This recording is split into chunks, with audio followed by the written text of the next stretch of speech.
Non, on a condamné Bangote quand même. Ma photo, mais ça analyse autour ça là. Et ça analyse. Photo, il y a monsieur. Il y a monsieur. Il s'appelle comment les messieurs là? Monsieur Jamal. Monsieur Jamal et puis na monsieur Kamere. La photo na bango yeko bima après juste après quelques minutes il y a kowanga na bango ke ba ibanité ba vidéo bimi ba photo bimi. Alors on a évité vraiment place wana atayo moko vraiment. Côté là que monsieur Kamere o ami komisi même liboso ya ba juge que il est intellectuel. Après ko répondre bukana lo yengete. OK. Mais erumélité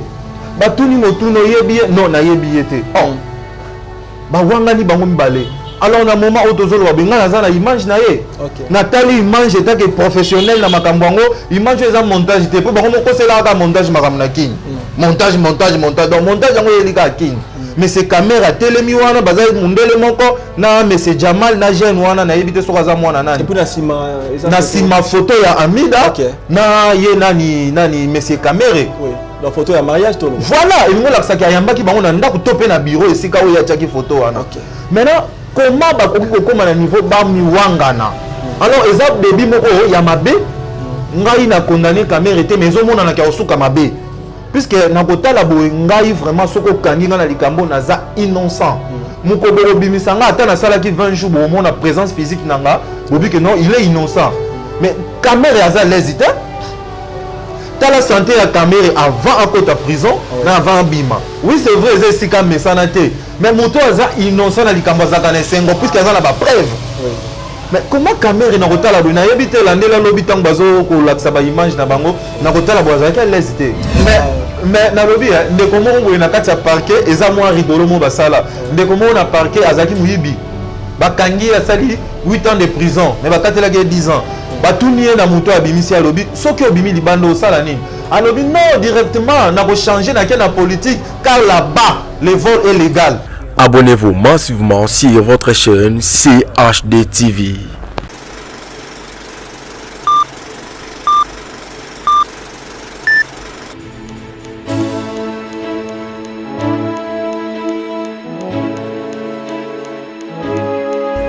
Abonnez-vous massivement sur votre chaîne CHD TV.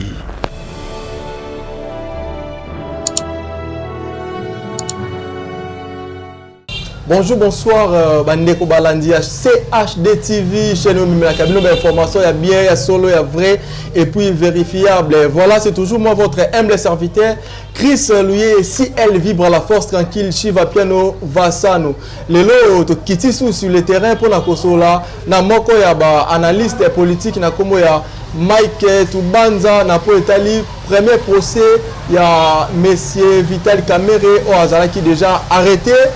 Tu remets un peu pour décortiquer, pour seulement mouquer, nan neronanga on est côté là. Mais avant tout, on peut s'en chance, on a un peu pour saluer Yemoko donc boss des boss. Tant dans la vie, vous comprendre que dans voilà, boss nabiso quoi. Un boss des boss. Nzambe asali sa siko zali pona mama kitoko zali ko sa na chaîne ayo mais tu la paix du Christ ezala na yo longo parce que tous ensemble tous continuer ko travailler ndengo lingaka et pourquoi pas à notre sponsor officiel le combo de Poutou ba mbote belé mi de Pabli tout maman Chantal na Château Rouge ba remercier belé pour na ono supposé ko sa na chaîne abino voilà zanga moté pour na ko monopoliser malobate na yami déjà invité na nga pour na koloba. Bonjour Mike Mosisi. Bonjour papa journaliste, bonne santé. Oui, ça va? L'angolo en Zambé boni yopé et puis basanga comment? Ouais, on est toujours en forme, Zambalo sala angolo en forme. Ouais. C'est vraiment nandé bobeng singa lisu na chaîne na biso kitoko. Ouais. C'est HD TV. En tout cas, merci vraiment. Yango to bibo continuer ko s'abonner massivement à la chaîne Oyo. Ah on est beaucoup découvrir marambo ya somme. Voilà Mike Mosisi, na yepenza pour solana yo. Tu as la 2 points de rôle et ça par rapport à coronavirus tout le monde qui lobby to landa qui pensa procès à Vital Kamere mais parmi les juges bango bon là 2 personnes mon micro moko et puis ça coincé na habité et ça moyen à propager coronavirus ou bien nini après avis na yo. Ah bon na kolanda déjà ndenge to banda kolanda ngo lobby soko tali bien. Batu ya ngambu ya tribunal babandela ki likambo wana 2-3 fois mobimba que gouverneur de la ville a pesa ki mitinda au Fobalanda. En tout cas oyo nyonso alingaki ko meka kolongola masque tribunal a pekisaki yo moko yebi toza bato to mesani nelo ko wana te soko meki moi mouvement mki babanda ko zomisa bango mais il faut comprendre les niveaux auto kuteni na mboka baza na modèle musuté ya ko sala mais quand même ba se protéger qui pour tribunal azaki vraiment éveillé na likambo ngo oui ba juge bon baba ki l'apport du masque est obligatoire na moto nyonso o yazaki na droit ya ko assister na endroit wana alors que bango moko bazo ko utiliser micro moko des personnes et puis bazaki penza coincé et distanciation il y a 1 mètre et ça qui peut respecter tes habité bon ça moyen à propager Covid-19 to ndenge nini d'après yo Mike bon na kotala bo difficulté moko toza nango awawa moto apesaka mobeko atosa yango na passe surtout na biso banoa les attaques na mifingi loko lobi la charité bien ordonnée commence par soi-même ba kondi faut que exemplaire nde epesa que petit peuple pas ça ni atosa alors côté on a besoin na droit ya kobongisa puisque même pour no sambisa e mbolo bateka fo batu baza ba millions ba 100 personnes non bakozala wana nombre ya tribunal ata baponi moi 10 journalistes na moi na bato ya société civile ata moi 3-4 c'est fini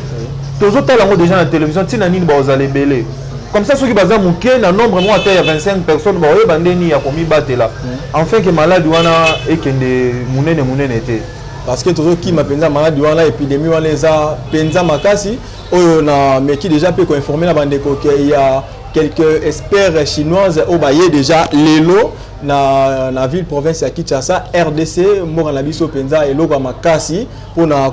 lutter contre Covid-19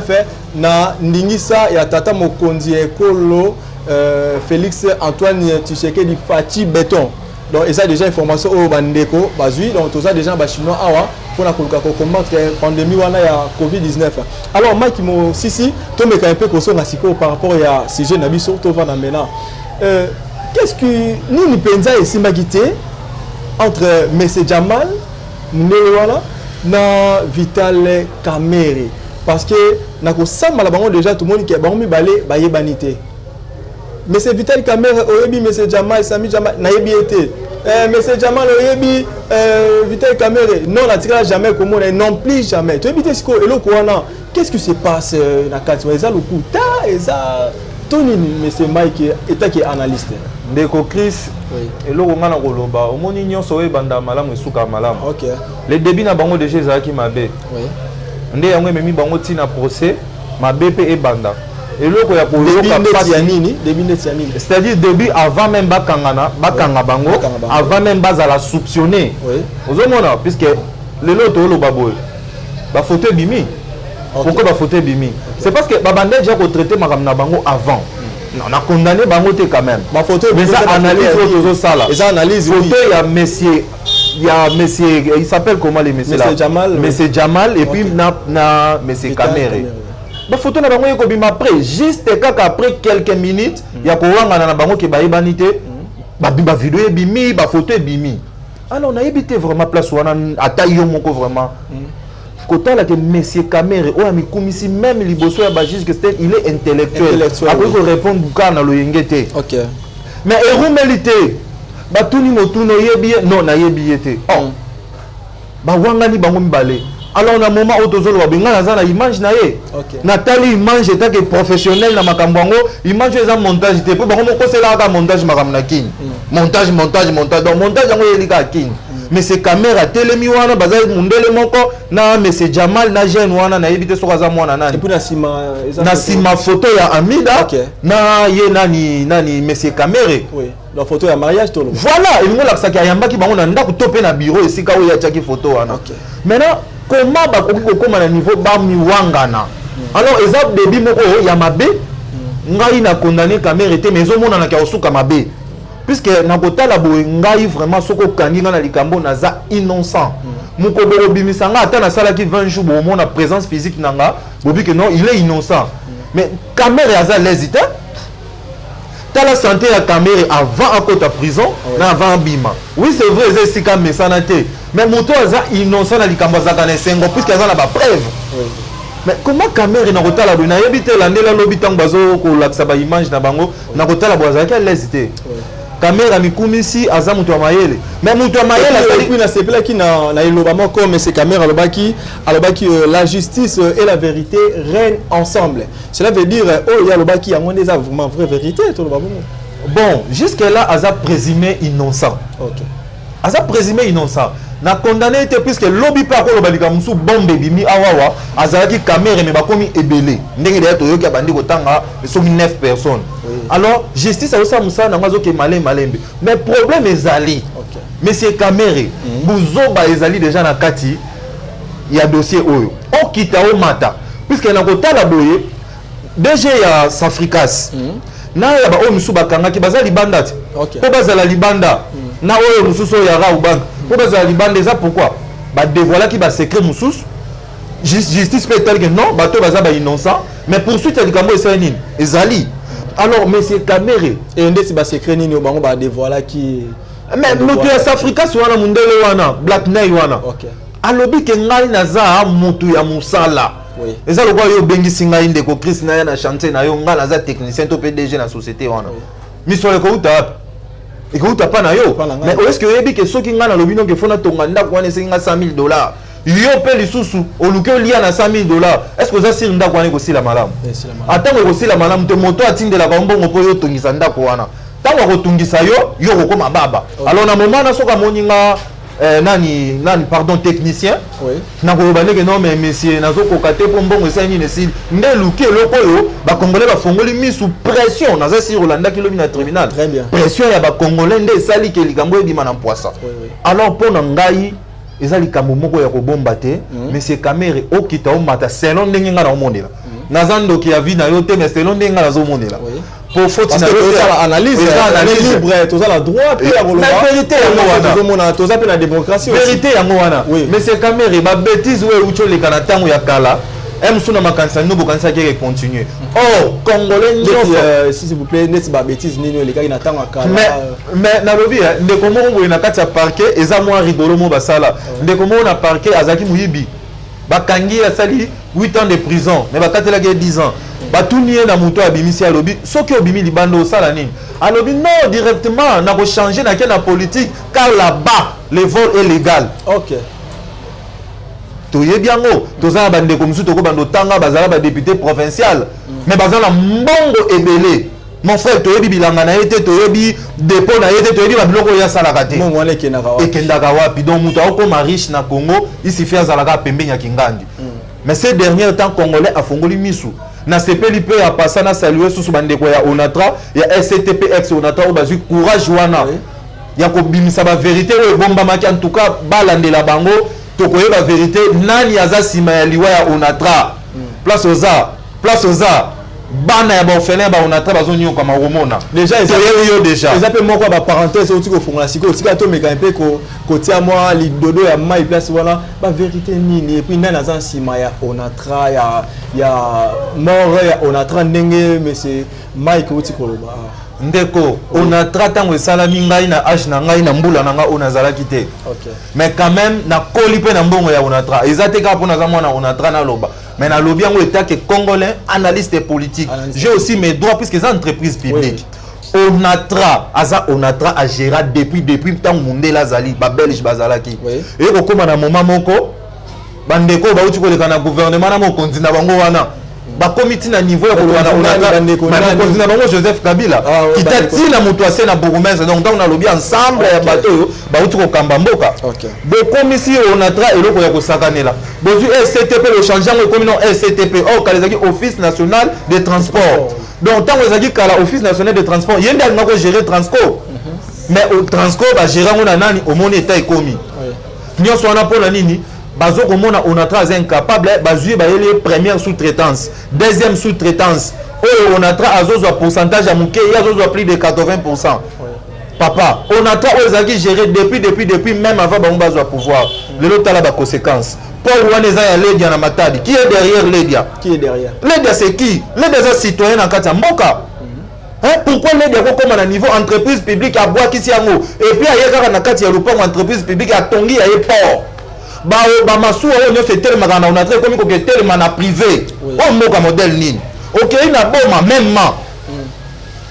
bato bazo souffrir bazo nyoka man basala musala pour na individu abonga na ye ba comme na bango ba patron alors clique wana na moment au bongote toza derrière mukuna c'est vrai que nataka ki pasteur mukuna na émission to ça ki miko eleki nataka ki pour na nini azaki moto azaki na ngambu na bango et le lolo ya komi contre bango alors ngai na ko soutenir yene loko wana pour na nini tango ke ko luka justice bato tout ba osala nini ba ko fungola miso soko za na raison biso to osala ni to ko appuyer yo vraiment mon ke munanga ya kiloba yango wana. Alors qui est derrière Ledia hôtel comme c'est le parce que la Nerobalandia c'est HD TV bazo la nabi seulement bazan pour ça ba ba vrai solo justice eza ko fongwama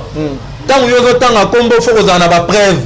mais to yoka kango na nungu ezali mokonzi na bango wana bango moko ba miyebi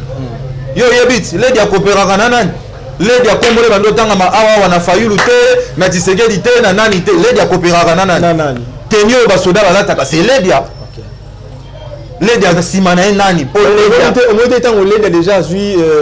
initiative voilà ko sala na mbongo na ye apé ça ba tenio wala eza pour na ko sunga peuple congolais eza pour na ko sunga peuple congolais eza sur Ledia sala ngo na fonds privé na ye alors na fonds ya nani et yamboka bakabola mbongo na nani pour l'interrogation on comprend les gars la point d'interrogation avec Mike Tubanza oyazabena analyste politique tozo meka un peu ko solola tobi awa nebo s'abonner na CHD TV bozo ba news ya bela ba o bokana ko zoate a boyoka yango parce que Moussa na bisonde yango na mais bobo sanate toza mingi pona kolobela par rapport ya procès à Vital Kamerhe ainsi que monsieur Jamal oyo ba c'est nia ki lobi donc oya wangani muninga pa wangani muninga tandis qu'il y a des preuves au tout monde déjà ba photo alors Mike to meka un peu ko zonga wana. Et ça la parenthèse moto meka ko fongola est-ce que un individu a occupé ko funda ou bien ko porter plainte na président oaza honoraire le ko Chris merci mingi na mutuna na yo mais bolimbisi buke na kozonga na sujet wana kaka 2 secondes sujet oto uti koleka omona ki ndeko Jamal ndeko Jamal abandaki bien bazo tuna ndeko Jamal kombo na oyo yango azo répondre en français ndeko Jamal a commis lisusu a koloba arabe alors a commis a koloba arabe batunye na parquet yo lobaka français ndeko Jamal asisi koloba te ndeko Jamal a commis komila ka ba ye moko koloba ki non soki ya solonga na yibaki naza simbola ndaki place wana très bien ndeko Jamal a kotisi na kombo muyibi ndenge nini aussi lonta batunye ete dossier ya kolandela mikolo ko ya interrogation pona ndeko mukuna oyo afundi ndeko Kabila mais mukuna za citoyen soki lelo oyo ndeko Kabila asalaki malamu eza avantage ya mukuna soki asalaki mabe eza pe désavantage ya mukuna kile mukuna congolais avantage ya mukuna pe pourquoi mukuna ko ikozwa courage wana ya kofunda moto mukuna aza lokola n'importe qui azotambola na balabala azali mutu azo ko encadrer église munene ya ACK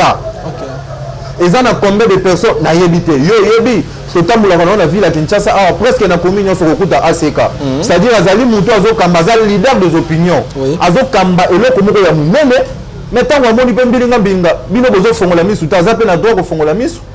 et puis akozala soutenir na basociété civile ebele oyo ekotisa baplainte contre M. Kabila et puis tokolanda soki aza na raison na ye batiki ye soki ayebi makambo aza mutu bakokanga ye pourquoi pas. Alors pour la tout me capé kozonga pour la maison préfabriquée là il y a ça derrière il y a disparition ya mongo parce que jusque là c'est monsieur Kamerhe. OK c'est monsieur Kamerhe Bino Chibala azalaki on était que nani premier ministre mais partant et puis oyokaki mokolo 100 jours peuple zobelela Tshisekedi ko kangamana miyibi wana te. C'est tout à fait normal bah aussi bah qui n'a pas de pouvoir on a 18 ans. Alors Bino Chibala ye na moment où il y a ceux qui caméra azaki sage pour ngai alina ko kima na ye makambo wana ya kokota mutu na makambo wana nga superviseur nga directeur ya cabinet suka na makambo ya kidirkab mais bo pesi Chibala mbongo mais bozu mutu moko superviseur azala comme contrôle coordonnateur alandela kaye siko ye ozio isolé ou aza premier ministre malgré partant à koti makambo wana. Mais c'est Vital Kamerhe alobaki bien que azali si bazaba superviseur 9 personnes. Ozasi alobaki malam. Mon collègue liboso alobaki asalaki musalana étant que directeur de cabinet. OK. Et vous méritez mikolo kolanda lobby autant bafongoli procès na ye alobaki ni que bazali superviseur. Oui. Et comme il des fonctions différentes 9 superviseurs. Ndeko Vital Kamerhe autant de classe to yebite biso to kolobano nini. mais maloba mibale na yebi te liboso procès aux autres tâtonner to pona o wapi état que directeur de cabinet chez Félix Tshisekedi cela nous concerne même pas ils ont dépend kana yo na Félix mais olongo comme superviseur est-ce que olobi maloba mibale bazwa o wapi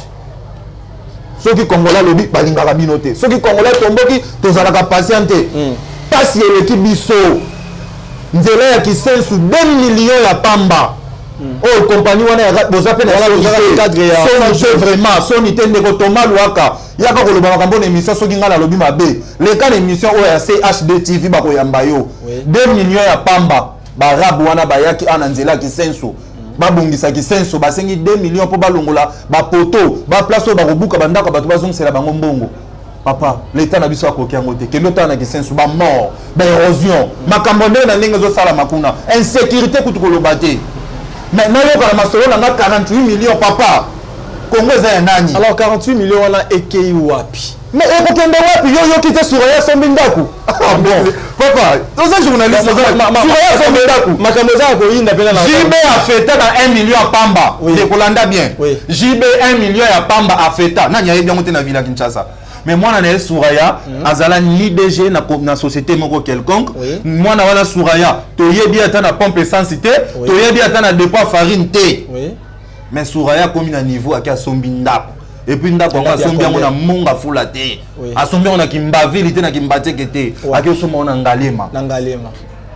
tanga ba maître ya ndako olanda ki lobi na tribunal ezama kambo nga nazo loba na sentiment na ngati na mingi nde bande kwa CHD TV baza pour savoir ka pena ba vérité zo bima et pas na yo état que analyste politique yango tozaki penza na raison ya koya kokuta na yo parce que ba mine de pablin to bazo landa penza ba restaurant jina kuso ba hôtel la biso koto et puis na salon Fleury Charles la Naziri ki ba landa biso penza au sakanate et ma ki mosisi alors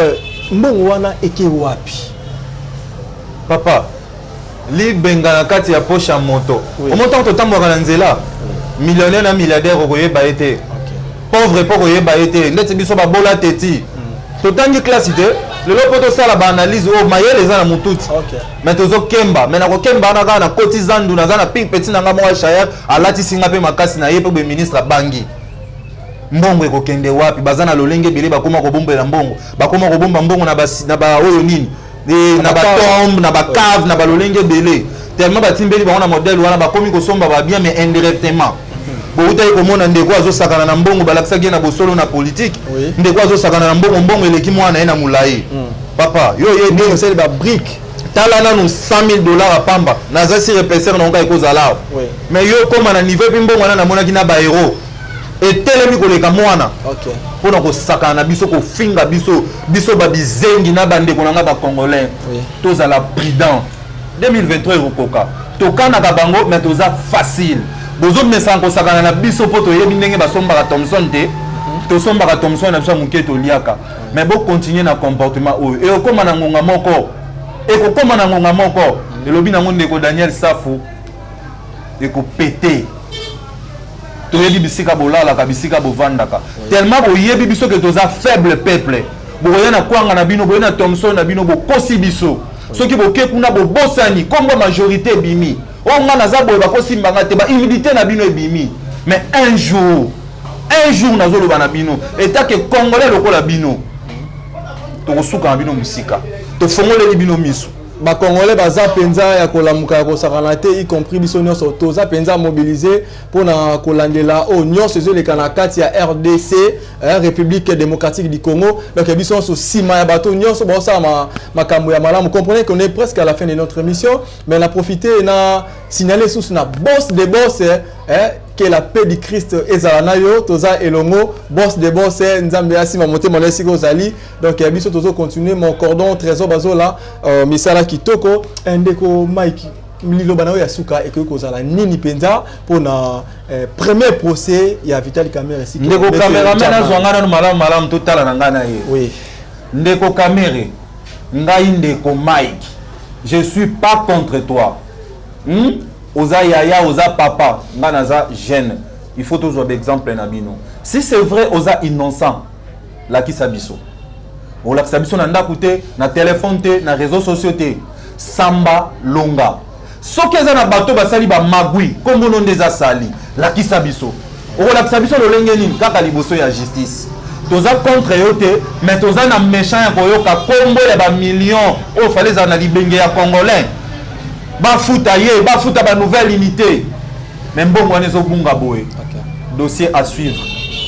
total les 25 ndenge nini koleka lakisa biso ya solo que oza innocent yango kana linga koloba nao lakisa biso ya solo que oza innocent wana ezali maloba ya suka ya Mike Tubanza. Déjà na profité pour kopesa ba remerciement na Nasima Ndengo maman la boss CHD TV ba gros salutations et si kozali Brice Lobwengo maman ya bana bien que confinement toza elongo tobi ko tiki bisote toza kana na elongo maman Chantal na Château Rouge ba grand merci si kozali penza ba mbote belé confinement pe na France kuna déjà bazo déconfiner bino malé mais par raison donc tobi ke makamno so eza penza kitoko na bosante équipe technique mobimba ya CHD TV Jimmy Kikela mobali anzela lino libumundeti mtaza kibeka nzo ndeza lango santé na normal Benjamin Mondo abadachu mobali ya pembe la sima caméra lelo pena tozana tozo continuer Souria Siana moninga la ngai concert ba gros bisous ici kozali et pourquoi pas à toi aussi Tricia Moussansi et ba bon guérison ici kozali Nzambe asali sayo obika Arus Ngoma garçon capable des affaires manitou mon cordon trésor bazola li passe en ngai ya libanda talara yo pour solara bien donc toza elongo lelo toza ki bongo na analyste Mike Tubanza waza penza analyste politique nde to mekaki un peu kosolana et par rapport pese la pape ndeko champagne ngalula mbote ekosala nga malamu moko kana solani makasi champagne ngalula bambote siko zali mais na biyo prononcé kitoko soko olambango ebi ke leki mission na bon voilà on les appelle Moussa na biso oyo ba boti ba salisa biso to koma to zali merci déjà né na banda koloba bon continuer ko s'abonner na chaîne oyo abonza de citer et surtout bon liker bon partager ben émission aujourd'hui lien ko bon mongo pour na yo moroté olandi analyse ya kitoko boy partager moninga pe alanda à comprendre mamne zo les canaux CHD TV chaîne oyo marambu sukate voilà la peso sous ba salutations de Borantial la Christelle Mouté de la Pembecheron pourquoi pas à toi mon ami perso talaka yo Mohamed Nyamoluba Motema ya Lemi Talakaka, au solara bien. Donc voilà, osez océan, bah grosse salutation ici que vous allez au solara bien. Rama Nikota, artiste Nabiso, Yasolo, bah bon guérison, Nzamba Salisao, Okobika, et pourquoi pas Nayo Lisusu, Ozosa la fierté, y a des musiciens qui sont sous DJ Manda, Bambo Tebele, Talaka, Osola rappelle bien. Voilà, comprenez que Nazaki n'a monté dans des konanga, Oyo, Arobi, n'a salué Moutunae, mais je crois qu'il m'a qui déjà. C'était bien moi, votre humble serviteur, Chris Louis, ici, elle vivra la force tranquille, Shiva Piano, Vassam, à suivre. Abonnez-vous massivement sur votre chaîne CHD TV.